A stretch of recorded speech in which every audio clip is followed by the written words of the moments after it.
What's up, coaches, man? Coach B back here for some more double wing content. Again, before I get into my video, if you like my content, don't forget to like, comment, subscribe. It helps me build my channel. So I'm going to get right into it today. As you can see from the entrance video, man, today we're going to talk about all kinds, everything in the double wing about splits and alignment and basically how to properly align in the double wing offense. So I'm going to talk to two main things today. Main points is number one, why zero splits and proper alignment in the double wing is important. I'm going to go over why I did this video is I know a lot of you coaches that have purchased my manual. Some of you may be assistants, or some of you may have pitched it to the offensive staff like, hey, I think we should run this. And when I see it on the field, sometimes I see like little changes, like stuff like fullback depth or where the wings are is just different than what the script is. And so I just wanted to go over with all my coaches, like pretty much you have those coaches out there that if you install a system, they're those that ain't gonna work coaches. You may have on staff. You may have some dads on your coaching staff that are always like, you come out there and you say, yeah, we're gonna line up in zero line splits, and they got a running back kid on the team, and they're like, oh no, coach, we're gonna need some splits because my kid needs some gaps to be able to run in. That ain't gonna work. Like everybody has a that ain't gonna work coach on their staff. When you first introduce this offense, the zero splits and the way that it tells you to align. I mean, it's all in the manual. It's all in the manual. It's all there, and it's there for a reason. So today I'm just going to go over some of those reasons, like why we're in zero splits, what it does for your offense, and why you shouldn't have 6-inch splits down the line. I'm going to talk about where your fullback is aligned. Some teams I see out there, they have to have a deep fullback. For what reason, I don't know, because like in the double wing, the fullback's primary responsibility is kicking out the DN. So when we do a little board work, I'm just kind of going to show you what putting a deep fullback and not using a fullback in the sniffer position kind of does to the double wing offense. It changes it, and it doesn't change it for the better. So again, we're going to do some board work today, going over splits and alignment. I'm also going to talk a little bit about alignment in the gun for the coaches that have my manual and stuff in our group chat. I did a diagram of what the gun alignment looks like, and I'm going to just kind of go over where the kids are and how much yardage there is in between them and just how it looks on the field, because these are the details that you just have to coach. And there's just reasons why you don't have to move kids around. Like there's a reason why the wings are right on the tight ends. So today I'm just going to keep it quick. We're going to go to the board and I'll just tell you why and the kids are where they are. So check it out. All right, let's get right into it. So already on the board, you see I have UCDW, which is basically under center, double tight, double wing. I've already identified you can use up to 6-inch splits between your guards and your center, which means your guard's toes are 6-inch outside of basically your center's heels. You can tell my line is as recessed as legally possible. The rule is their helmets have to cross the center's belt line when they get into a 3-point stance. So I recess my line as far as possible. Everybody else is zero line splits. Now, as you can tell, I'm using magnets for my wings because this is how I align my wings. Now, you also notice that I have my fullback in the traditional sniffer position, which is basically his face mask is like barely almost touching the quarterback's butt, okay? Now, let's get back to these splits. The reason you can use a maximum of 6-inch splits is because with your line recessed and your quarterback tucked up underneath there, it's basically like the guards are like right near him. Okay, so to give him a little bit of room to move around, you can use up to 6-inch splits. When we go to the gun, you can cut those down to like 3-inch splits max, because with the gun, the quarterback's back here and he's getting a shotgun snap and your guards can just move. Okay, so 6-inch splits with the guards to the center. Your line is recessed. Okay, I like to put usually my guard's toes are about 7-8 inches behind my center's heels, and that gets them about right, and I make them line up straight. Okay, alignment is a big thing to me. Now, why are zero splits and proper alignment important? Okay, so first of all, let's talk about the motion track for your base 34 power. Okay, everything is designed around 34 power. His motion track is supposed to take him to the heels of the fullback.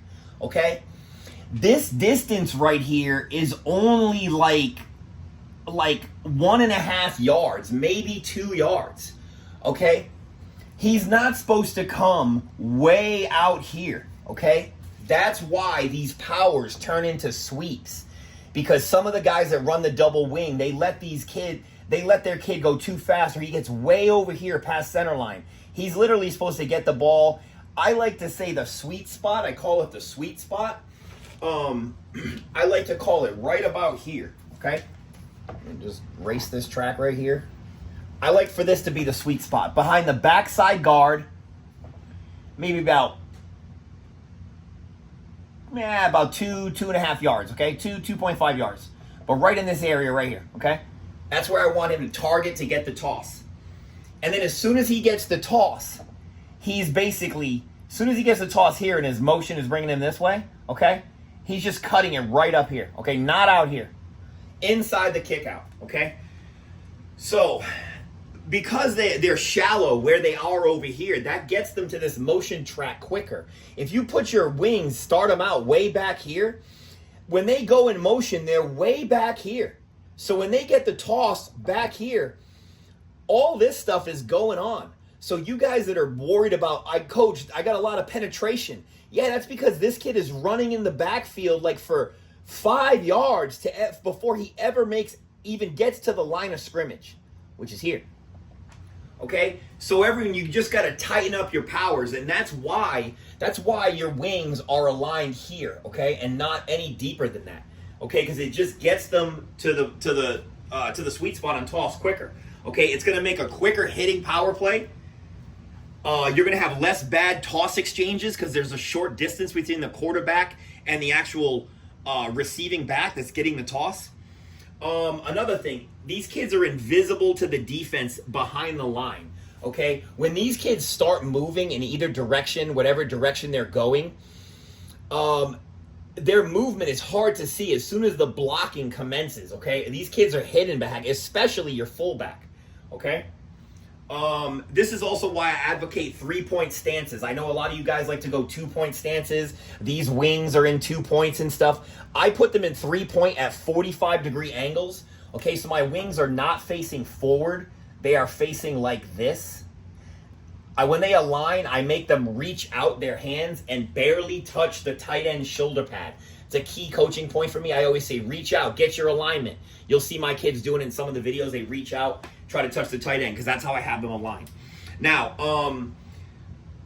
so 3-point stances gets everybody invisible to the line, okay? Counter handoffs are super hard to see because of these shallow positions. When this kid goes in motion, comes like a little bit deeper, you know, I mean, like right here. When the quarterback rolls around, you got this nice shallow angle right here, okay? He's swooping in like this, and it's a handoff forward, okay? So this shallow track right here, when he gets the ball, he almost is already blowing into the open field, okay? You don't want to start your countering back way back here, okay? Because then it takes all this time and distance for them to finally get the ball. Tighten up your wings and make them stay in this shallow track, because it speeds your offense up. All right, so I'm just going to stop the video. We're going to go into splits. I'm just going to discuss splits, just kind of write everything down. And all right, let's go over a little bit talking zero line splits and why.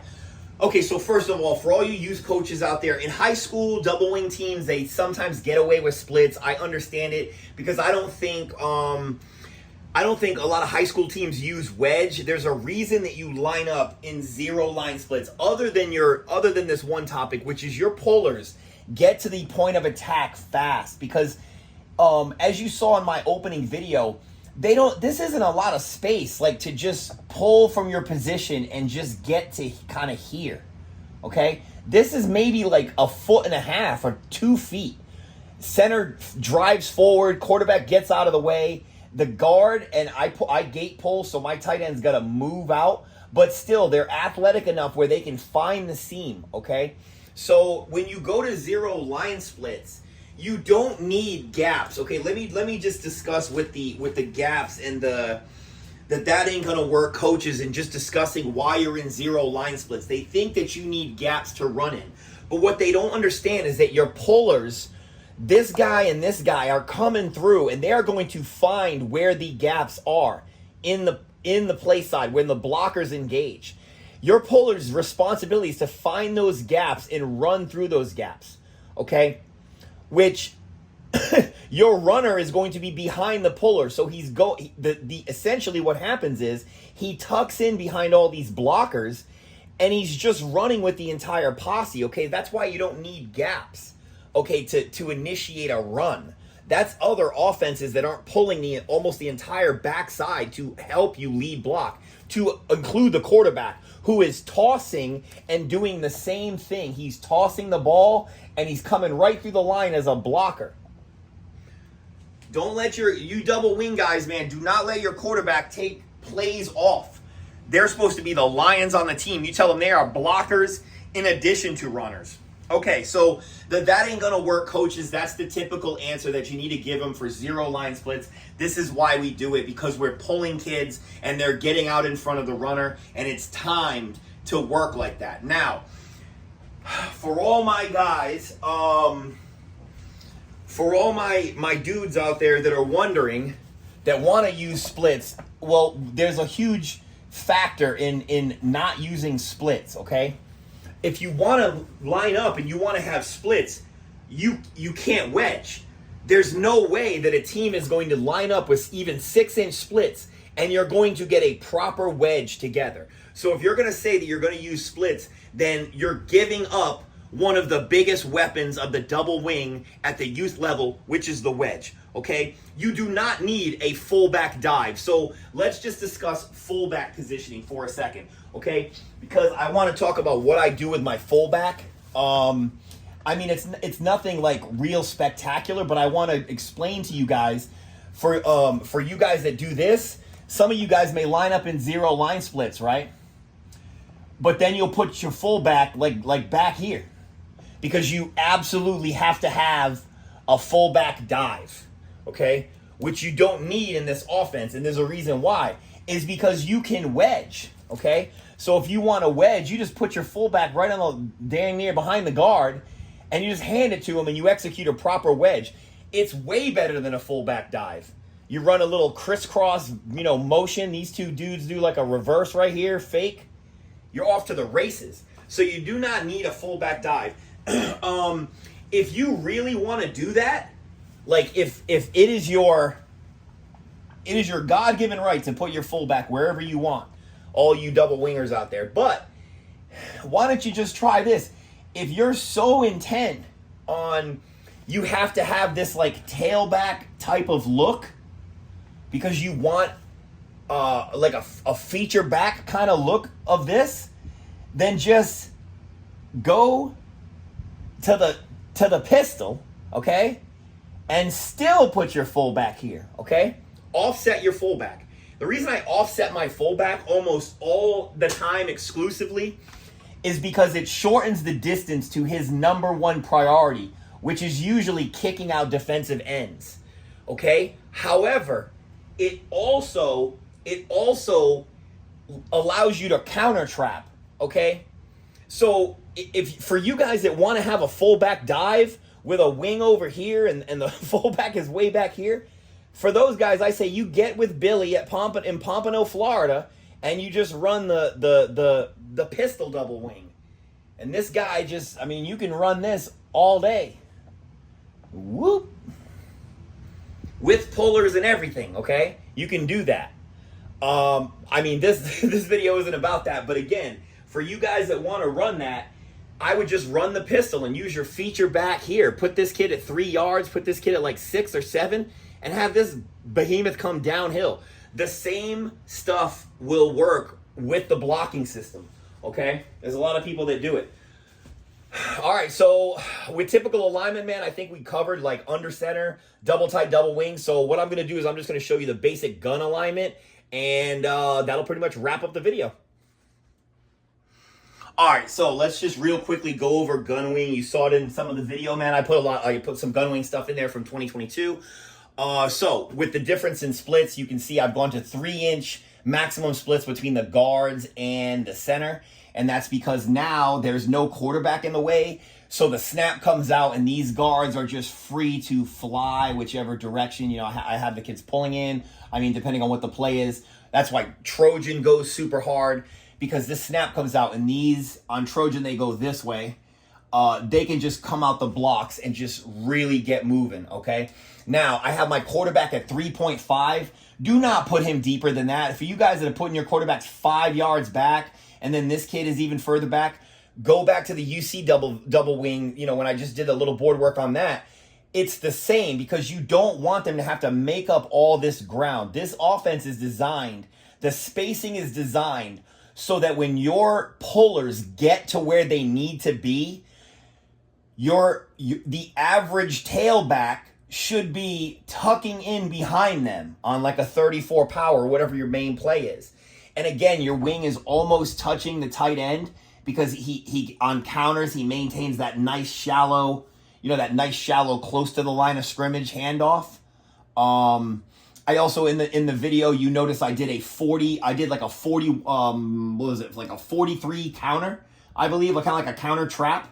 And this is my fullback. Basically what I'll do is I think I told my quarterback to go to 3 yards, so he stepped up a little bit, and then it's just I do a little rocket out motion, and the fullback comes right in here, gets the exchange happens like right here. Okay, that's the play you saw in the beginning. But again, alignment, it doesn't mean you're not gonna run your fullback, okay? Like I said, I offset. This is gun. This is just would be gun base and then gun left. Everyone would flip flop. The wing would go to this side. The tailback would come over here. Quarterback stays the same. I use gun base and gun left interchangeably, depending on which way I want to run and how I want to attack the defense. But again, the distances are super important for timing. It allows your pullers to get where they need to be. Like if you have a slow kid, like this kid, like the back is just getting to the point of attack before this kid is even getting into the, getting to where he needs to be, then this kid either needs to be coached up or replaced for a faster kid or a kid that can get it. But again, the distances are there for a reason. So use them and use them wisely. All right, guys. So I hope you enjoyed the play. I hope you enjoyed the video today, man. And don't forget to like, comment, subscribe. Appreciate the support. See ya.